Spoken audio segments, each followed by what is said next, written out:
Welcome to the Rim Break Rodeo. We hope this video helps.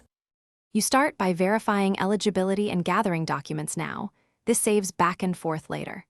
Assemble originals, 1 photocopy each, ID, enrollment number, and a passport photo.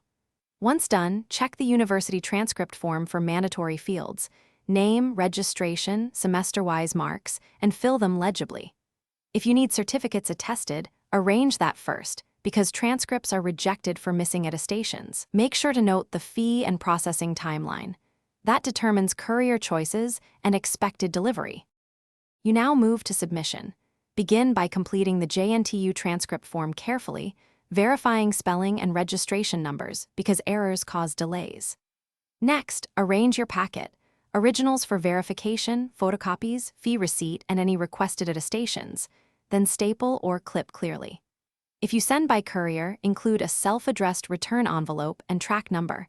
If an authorized person delivers, provide a signed authorization letter. Once submitted, collect the receipt or token and note the expected processing date.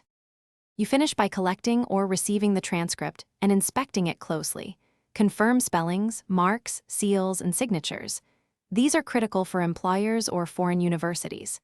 If you find mistakes, file a reissue request immediately and provide supporting documents. Correction windows vary, so act fast. For international use, get transcripts attested or apostilled as required and send them via registered courier with tracking. One troubleshooting tip. If processing stalls, escalate to the registrar's office with your submission receipt. Thanks for watching. Consider subscribing if we helped you.